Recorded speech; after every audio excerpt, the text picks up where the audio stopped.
ओम सनातनी शांति। आप सभी दिव्य आत्माएं, पवित्र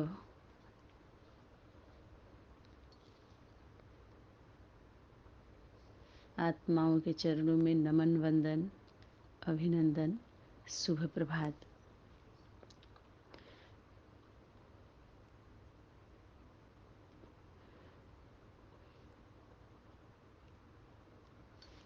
डायरेक्ट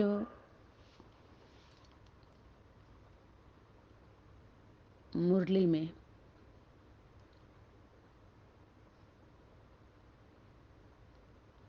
जो भी डायरेक्शन दिया गया है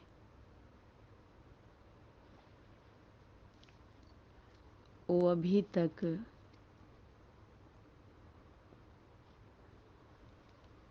जिम्मेवार आत्माओं के पास नहीं पहुंचा है। अगर पहुंचा है तो उनकी बुद्धि वहां तक नहीं पहुंची है, हीलिंग नहीं हुई है, फीलिंग नहीं हुई है, रियलाइज नहीं हुआ है।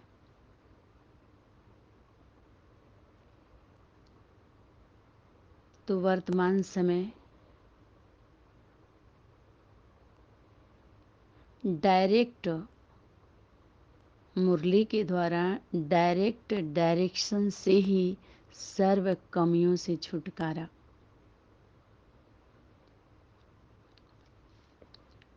कमी अर्थात कमजोरी। अगर हम कमी शब्द से संबोधित करते हैं कि आप में ये कमी है, तो वो आत्मा और कमजोरी महसूस करती है।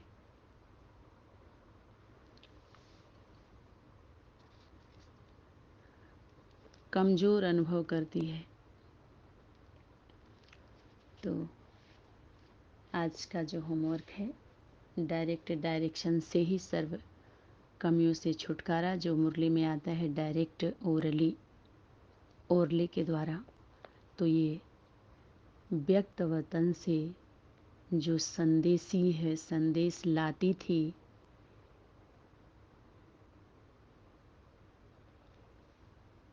तो कुछ संदेश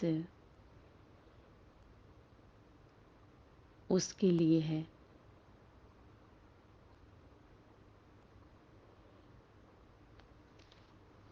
और कुछ ही नहीं,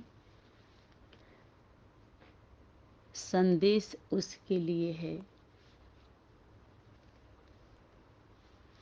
अव्यक्त वतन का जो संदेश आया, संदेशी के लिए, जो पूरी दुनिया में उसे संदेश देना है, उस संदेशी के द्वारा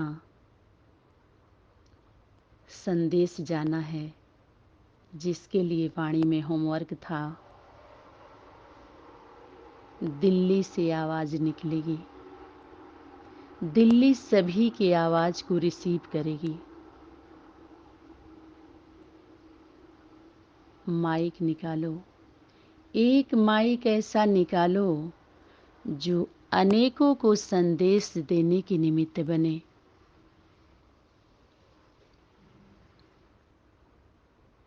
माइक अर्थात जैसे माइक होता है ना, उसमें हम बोलते हैं तो वो आवाज़ बढ़ा करके आता है, तो मेहनत कम लगती है माइक में जब हम बोलते हैं। तो एक माइक और एक वारिस का जो होमवर्क था,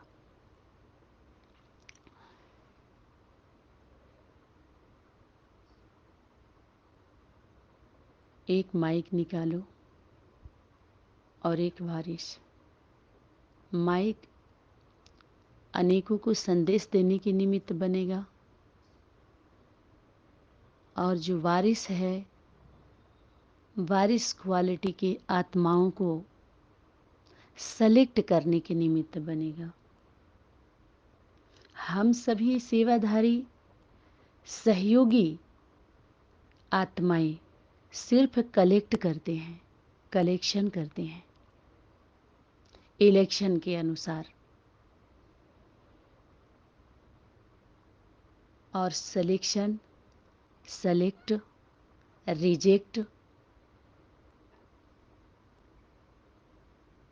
परफेक्ट, एक्ट, ये एक दूसरे से जुड़ा हुआ है।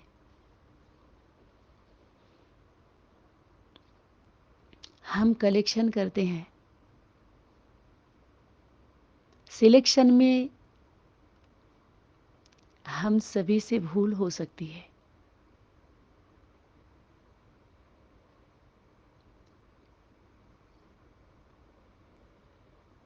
और सेलेक्ट कैसे की जाएंगी आत्माएं? अपने एक्ट के द्वारा।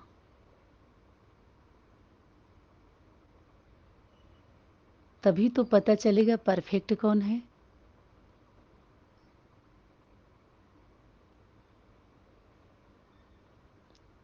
हर एक के द्वारा परिस्थितियां आती हैं, एक दूसरे के लिए, एक दूसरे के जीवन में। पराये के द्वारा भी परिस्थितियां आती हैं। अभी कल की वाणी में आया,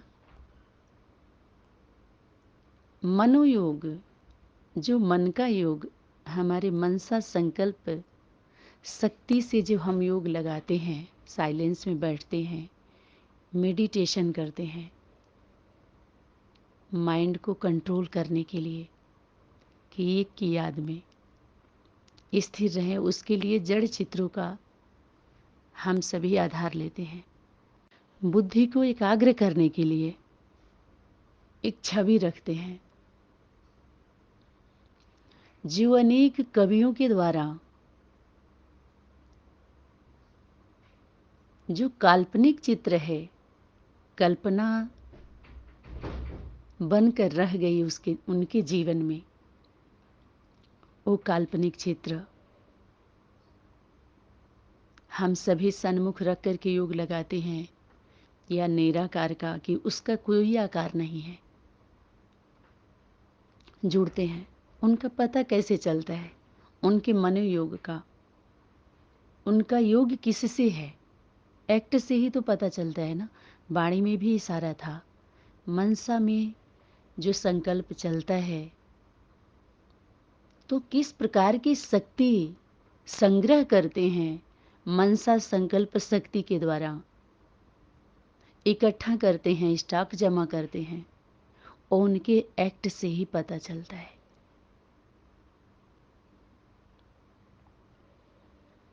अनेक परिस्थितियों के द्वारा ही पता चलता है।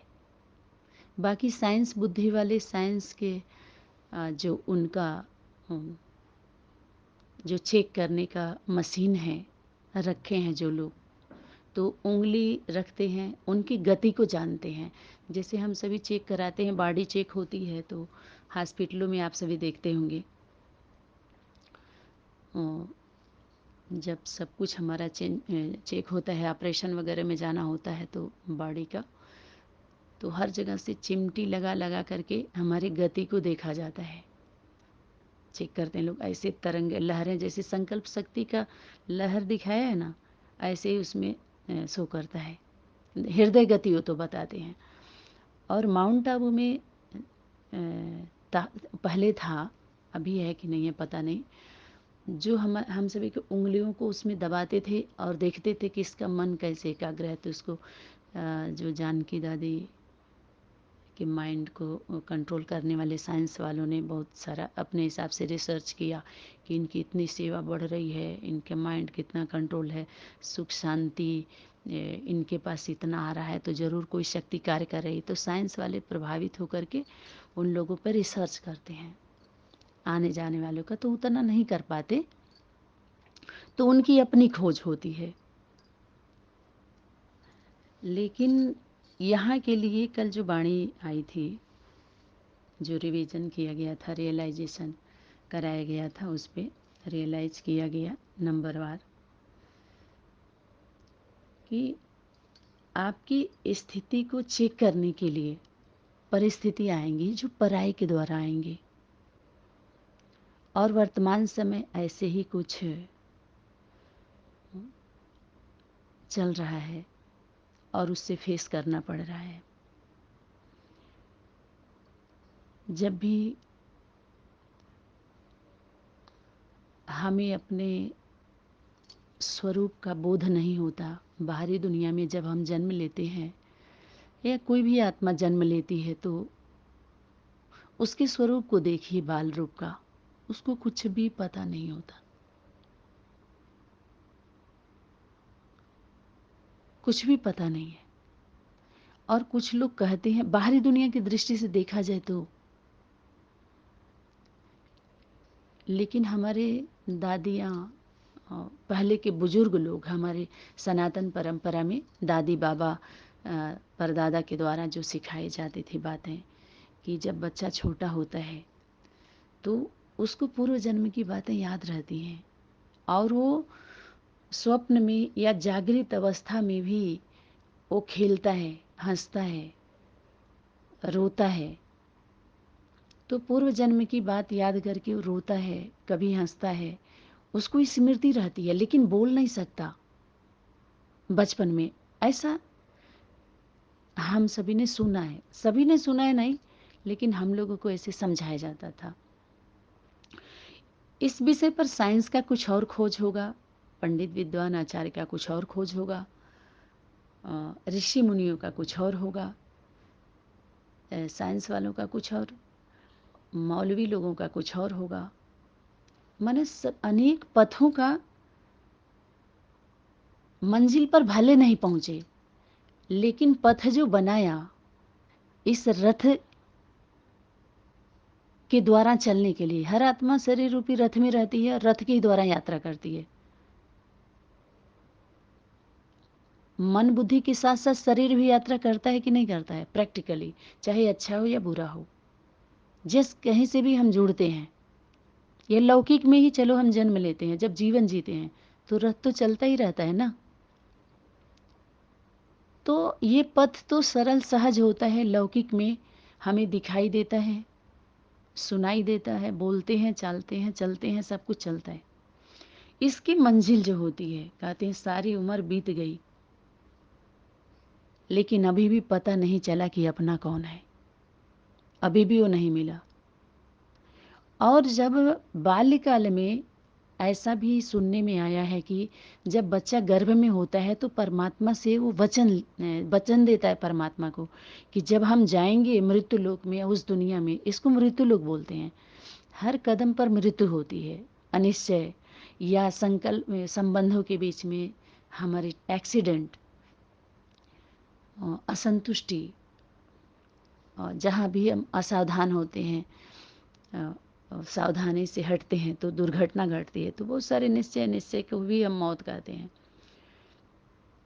तो इस तरह से समझाया जाता है कि जब हम उस दुनिया में जाएंगे तो तुम्हें भूलेंगे नहीं, लेकिन जब भूल जाते हैं तो दुखी होते हैं। तो बार बार जो हमारा अपना नहीं है उसको अपना मान लेना, अपना समझ करके चलना, ये दुख का कारण है। और ये वैराग्य वृत्ति दिलाई भी जाती है आध्यात्मिक दुनिया में जब हम जाते हैं, खास करके जब हम सभी इस ज्ञान को अडॉप्ट किया, अपने जीवन में एक्सेप्ट किया, स्वीकार किया कि हम इस शरीर नहीं हैं, और इस शरीर के जो भी संबंध हैं, देह एक तो देह के सभी संबंधों को भूल मामेकम याद करो, मामे एक को याद करो। एक कौन है? बाप समाया हुआ है, माना माता पिता कंबाइंड स्वरूप है। कि बाप को इसलिए बार बार प्रैक्टिकल स्वरूप नहीं आ रहा है, इस ज्ञान को लेकर के प्रैक्टिकल जो ज्ञानामृत आ रहा है या ज्ञान क्लेरिफिकेशन दिया जा रहा है या रिवीजन रियलाइजेशन कराया जा रहा है कि बाप की बात बहुत लंबे समय से चली है और उस पर ध्यान नहीं दिया गया है। तो मातृत्व शक्ति का जो ममता स्वरूप आएगा तो बच्चे निर्भय बनेंगे और नज़दीक आएंगे और उनके लिए सरल और सहज हो जाएगा। जो बचपन में माँ पहली गीता का पाठशाला है, तो माँ पाठशाला, पहली पाठशाला बच्चों की माँ होती है, तो सरल सहज हो जाएगा आसान करने के लिए। ये परमात्मा शक्ति, मातृत्व शक्ति को मैदान में लेकर आई। जो होमवर्क रहा हुआ था हम सभी का कि माता मैदान में आ जाओ, माताएं मैदान में आ जाओ और जोर शोर से समय की पहचान दो। तो ये होमवर्क माता और माताओं का जो पूरा होते हुए हम सभी देख रहे हैं, और सहयोगी हैं, स्मृति आ चुकी है, जागृति आ चुकी है। अब भूल तो ढेर सारे पहले ही हो चुके हैं, लेकिन चूक न हो इसका हम सभी को ध्यान देना है, ध्यान दिलाना है, सहयोगी बनना है। फिर सहज योग, निरंतर योग लगेगा ही, लगता ही रहेगा। तो आज का जो खास होमवर्क है ना, बहुत ही गहराई का है, बहुत ही गहरा है, और उस पर शक्तियों का पहरा होता है, अदृश्य शक्तियाँ। जैसे गार्ड देखते हैं ना, सिक्योरिटी गार्ड, जो वो ध्यान देते हैं, सुरक्षा गार्ड एक होता है जो सुरक्षा देता है। तो शक्तियों के लिए, जब शक्ति की सुरक्षा शक्तियों को करना है, मातृत्व शक्ति जैसे भुजाएं होती हैं, तो एक शक्ति जब आएगी तो उसके साथ शक्तियों को आना है। तो अनेक शक्तियाँ जो धीरे धीरे सहयोग देने के लिए, सहयोगी बनने के लिए जो सहयोग दे भी रही हैं और नज़दीक आती हैं, तो इन सभी पर अधिकार किसका होता है? सर्वशक्तिवान बाप का।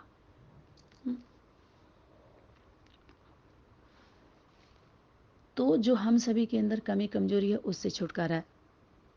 तो सदा स्मृति, सदा स्मृति, दृष्टि और वृत्ति,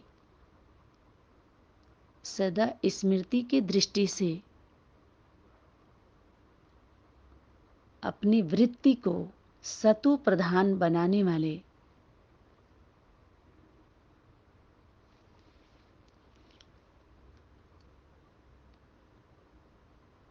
जैसे कुछ कमी कमजोरी ऐसे होता है ना, जो हमें स्वयं रियलाइज करके, रिवीजन करके, रियलाइज करके उसको करेक्शन करना होता है, और कुछ रियलाइज कराया जाता है। दोनों बातें हैं ना। तो बनाने वाले अपने और कर्म बंधनों से मुक्ति दिलाने वाले। तो हम सभी को दिलाने वाला, देने वाला कौन, औरों को दिलाने वाला कौन, इस पर प्रकाश डालते हुए आगे हम बढ़ेंगे। मुक्ति दिलाने वाले, सर्व शक्तियों की चाबी प्रदान करने वाले, अति मीठे मीठे माता पिता बाप दादा ने पूछा। किससे पूछा?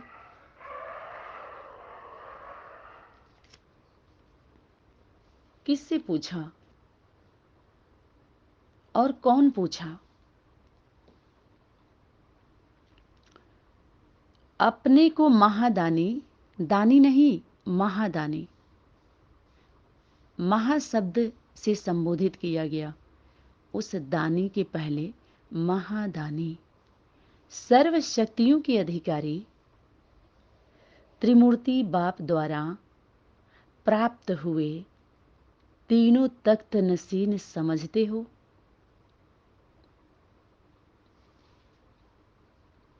अपनी महाशक्ति, अपने को महादानी, सर्व शक्तियों के अधिकारी, एक, और त्रिमूर्ति बाप द्वारा प्राप्त हुए। त्रिमूर्ति बाप कौन हुआ? विदेही बाप, जो तीनों मूर्तियों से ऊपर है, तीनों मूर्ति से ऊपर है, दो मूर्ति से ऊपर, तीनों मूर्ति से ऊपर। त्रिमूर्ति बाप द्वारा प्राप्त हुए तीनों तख्त नशीन, तीन तख्त। तो अपने को महादानी, सर्व शक्तियों के अधिकारी, त्रिमूर्ति बाप द्वारा प्राप्त हुए तीनों तख्त नशीन समझते हो? क्वेश्चन। यही वाणी जब यज्ञ माता के द्वारा 3 वर्ष पूर्व इस पर क्लास आया, तो जैसे बाहरी दुनिया में जो अपनी भाषा में सभी लोग क्या बोलते हैं, रामायण में ये बोला, गीता में ये बोला, पुराण में ये बोला, कुरान में ये बोला, बोला बोला, ऐसे बोल बोल करके गोल कर देते हैं सभी लोग, और सबकी बुद्धि में होल करते हैं। हल्ला का होल टिकता नहीं है, उसको दूसरे भाषा में कहते हैं छेद कर देना। समझ में आया? ऐसे ही वो क्या हो गया, मन हमने नहीं बोला, आदि अंत वो लिखने के लिए मजबूर होते हैं। जैसे पान, सिगरेट, सिगरेट, पुकार जो मसाला होता है ना, जो हमारे स्वास्थ्य के लिए हानिकारक होता है, उस पाउच पर लिखने के लिए वो कंपनी वाला बाध्य होता है कि ये स्वास्थ्य के लिए हानिकारक है, उनसे लिखवा दिया जाता है, लिखवा लिया जाता है, ये स्वास्थ्य के लिए हानिकारक है, आपको कैंसर हो सकता है, ये हो सकता है, वो हो सकता है। तो जब इतनी बीमारी हो सकती है तो मार्केट में क्यों, ये गवर्नमेंट से पूछा जा रहा है? पूछना चाहिए ना। जब ये स्वास्थ्य के लिए हानिकारक है तो मार्केट में आए ही नहीं। जो कीमती इतने प्रकृति के द्वारा मिला हुआ स्वस्थ शरीर सबका डैमेज हो रहा है। कोई आत्माएं हैं जो क्षमता नहीं है उनके अंदर, वो उसके वशीभूत होकर खा रही हैं, और उनके पीछे उनके परिवार का जिंदगी बर्बाद हो रहा है, क्योंकि उन पे वो आधारित हैं, बच्चे हैं, पुत्र हैं, पुत्री हैं, जो भी हैं। चाहे शराब जो भी हमारे स्वास्थ्य के लिए अगर हानिकारक है तो मार्केट में क्यों? क्योंकि वो लिख करके अपना पीछा छुड़ा लिए, ये स्वास्थ्य के लिए हानिकारक है, फिर भी आप खा रहे हो तो जिम्मेवार आप हो। समझ में आया? जैसे जब क्या होता है, जब अपने नहीं कर पाते हैं लोग, एक लोग जब घर के मुखिया 5-10 को नहीं संभाल पा रहे हैं तो राष्ट्र और राज्य ग्राम वाले कहाँ देखेंगे आपके घर घर में? तो लिख दिया जाता है अपने सामान की सुरक्षा स्वयं करें। मंदिर में लिख दिया जाएगा, गाड़ी पर लिख दिया जाएगा, हॉस्पिटलों में लिख दिया जाएगा, स्टेशनों पर लिख दिया जाएगा, ट्रेनों में लिख दिया जाएगा, सब जगह। हालांकि सुरक्षा गार्ड भी रहता है, लेकिन फिर भी आप जिम्मेवार होंगे। उसमें डिसिप्लिन भी कुछ खास खास रहता है। आप टिकटों पर देख लीजिए, वहाँ के और भी रूल रेगुलेशन फार्मों पर देख लीजिए, सब में खास खास पॉइंट्स लिख करके आपको सावधान कर दिया जाता है, और उस पर आप क्लेम नहीं कर सकती। वो बचने के लिए अपने लिखे हुए होते हैं, हम सभी ध्यान नहीं देते उसको। तो ऐसे ही शास्त्र में भी वो लिखे हुए हैं कि आदि अंत कोई जान नहीं पाया। अपने मत से हम अनुमान लगा करके इसको गाए हैं। मति अनुमान आगम निगम की बातें हमने गाया है। आने वाला या कल की बातें जो बीत गई हैं, भूत की या भविष्य की, अनुमान लगा करके हमने वर्तमान में गाया है। ये लिखने के लिए बाध्य होते हैं शास्त्रों में भी कि आदि अंत कोई जान ना पा। माना जिन लोगों ने लिखा है आदि अंत की बातें, वो लोग भी नहीं जान पाए और हम भी नहीं जान पाए, फिर भी हम उसको क्या क्या समझ करके अपने जिद्द से सिद्ध करते हैं। वो बोलते हैं ऐसे लिखा है। ऐसी ही मुरली और अव्यक्त वाणी को जब हम उठाते हैं इन संगठनों से, तो हम भी यही बात बोलते हैं कि बाबा ने बोला है, बाबा ने बोला है, बाबा ने बोला है। माना हम कुछ नहीं बोलते हैं। तो लंबे समय से जब ये चलता है तो कभी जैसे वो लोग उनके ऊपर ठेलते हैं ना, ऐसे बीके में आप देखते होंगे बाहरी दुनिया के ऊपर ठेल देते हैं। बाहरी, और वो लोग किसके ऊपर ठेलते हैं? जब पी बीके बाहरी दुनिया में बीके वाले ठेलेंगे, पी बीके वाले बीके के ऊपर डालेंगे, और विष्णु पार्टियां पी बीके के ऊपर डालेंगी, अनेक पार्टी एक दूसरे के ऊपर डालेंगी। ऐसे ही एक भय का भूत, उसे भूत का उदाहरण देते हैं कि भूत की वाणी चली। ये भूत भूत सभी को भूत पकड़ लिया। माना भूत माने पास्ट की बातें बार बार रिपीट करना, एक भूत पकड़ा हुआ है सबको। शेर बने हुए हैं लेकिन कागज का शेर है। एक शक्ति अपने पीछे से उदाहरण भी दे रही है।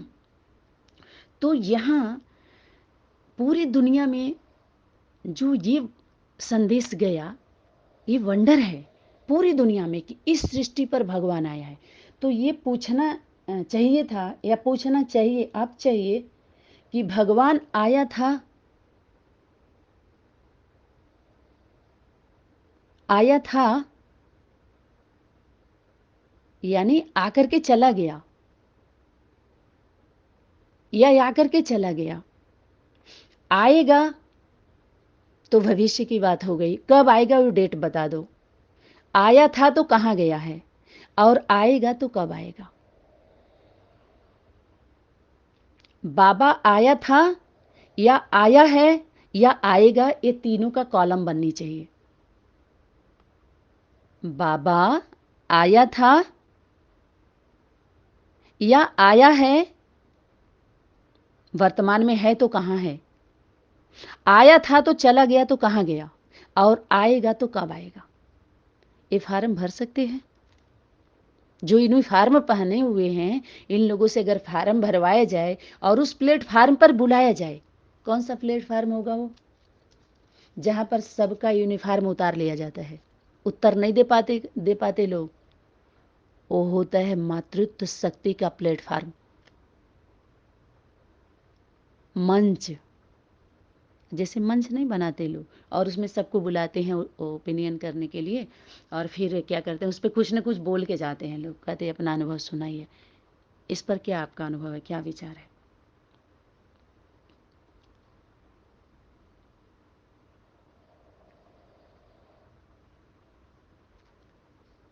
तो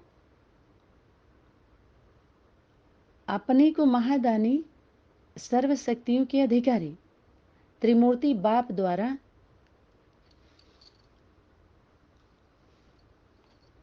प्राप्त हुए तीनों तख्त नसीन समझते हो? तीनों तख्त कौन से हैं? जो बाप दादा और परमात्मा शक्ति, जो परमात्मा शक्ति, जो हम सभी जो देह है, शरीर रूपी रथ में है ना हम सभी, तो हम सभी के बीच में एक समय की शक्ति कार्य करती है। वो क्या करती है? सहयोग करती है। कभी साक्षी होगी, कभी साथी होगी। उसके बारे में हमेशा क्या करना होता है? विश्वास। जब भी हम विश्वास करते हैं तो पिता की शक्ति, जो परमात्मा शक्ति, हमारे साथ रहती है। साथी कब होती है? समर्थी कब आती है? जब हमें स्मृति रहती है। स्मृति का स्विच ऑन करने के लिए बोला है। अगर स्मृति है तो आपका स्विच ऑन है, तब तो लाइट आएगी। लाइट तो आपके घर में है, लेकिन स्विच पर आधारित है। डायरेक्ट 24 घंटा लाइट जले तो अच्छा नहीं मानते। समय समय पर जलाओ, नहीं तो पता नहीं चलेगा, उसकी वैल्यू भी नहीं होगी, फ्यूज होने का डर होगा, बहुत सारी बातें होती हैं। तो इसलिए जब ज़रूरत पड़ता है तभी कुछ भी हम जलाते हैं, चाहे फ्रिज हो, कूलर हो, बल्ब हो, प्रेस हो, कुछ भी हो, हम तभी जलाते जब उसकी ज़रूरत होती है, नहीं तो उसको हम बंद कर देते हैं। ये अच्छा माना जाता है ना। तो बाप, हम त्रिमूर्ति के ऊपर जो बाप है, तीन मूर्तियों को, जो दुनिया के सामने, जब दुनिया की बात आएगी तो अष्टदेव अष्टदेवियों के सन्मुख, तो पूरी दुनिया उसमें आ जाती है। जैसे एक ग्राम प्रधान को अगर आप संदेश दिए तो समझो पूरे ग्राम को दे दिए। अगर घर के एक मुखिया को दे दिए, समझिए पूरे घर को दे दिए। एक राज्य के जो प्रधान कौन होते हैं, वो सीएम, मुख्यमंत्री, उनको संदेश दिया तो समझिए कई जिलों को आपने दे दिया। डीएम को दे दिया संदेश तो समझिए कई ग्राम को आपने दे दिया संदेश। तो वैसे ही चेन सिस्टम होता है। तो हमारी बुद्धि में पूरी दुनिया उस समय हमारे आ जाती है, लेकिन प्रजा के लिए उस जो संदेश नहीं है, जो आपको वो वर्क नहीं करना है, वो भी फाइल लेकर हम बैठे हुए हैं। जो हमारा ड्यूटी नहीं है, उस पर अभी हम क्या कर रहे हैं, अपना सब्जेक्ट समझ लिए हैं और उस पर भी हम एक्ट कर रहे हैं और कह रहे हैं हाँ ड्रामा में पार्ट ना बहुत अच्छा चल रहा है, सबका एक्यूरेट चल रहा है, पार्ट राइट चल रहा है, सभी रूट पे अच्छे से चल रहे हैं। तो ऐसे एक दूसरे को हम सुना सुना करके क्या करते हैं, अनसुना कर देते हैं। इतना सुनाने लगते हैं कि सभी एक दूसरे की बात अनसुना सुना जैसे नहीं सुना, अनसुना करने लगे, इग्नोर करने लगे। तभी शक्ति इशारा की कि ब्राह्मण परिवार जो इतना बड़ा परिवार बना है, उसमें भी अब कोई सुनना नहीं चाहता है। सुनाते सुनाते भी थक गए, समझते समझाते भी थक गए, अभी सभी देखना चाहते हैं। देखिए, देखने में भी दोनों पार्टियां हैं। अभी देखने दिखाने वाले का अगर यहाँ पर काउंसलिंग किया जाए तो कितने निकलेंगे। जो महारथी होता है, सबसे बड़े रथ पर सबसे ऊंचा होता है वो। ऊंची माना स्टेज ऊंची होती है। तो जितना ऊंचा स्टेज होता है तो दो फायदा होता है। एक तो नीचे की सभी जो बातें होती हैं, चाहे अच्छा हो तो अच्छा तो अच्छा ही होता है, वो तो सबके लिए अच्छा है। और जो छोटी छोटी बातें होती हैं जो हमारे अच्छा बनने में, ऊपर उठने में और सहयोग करती हैं, तो वो छोटी दिखने लगती हैं उसको। जो समस्या के लिए शक्ति बोली कि पहाड़ को क्या बना दो, राई। और कुछ है, राई से हमें पर्वत बनाना है, पहाड़ जैसे बनाना है। आप कुछ पहाड़ को राई बनाना है, और राई भी शक्ति बोली सख्त है होता है, उसको रुई बना दो, सॉफ्ट कर दो और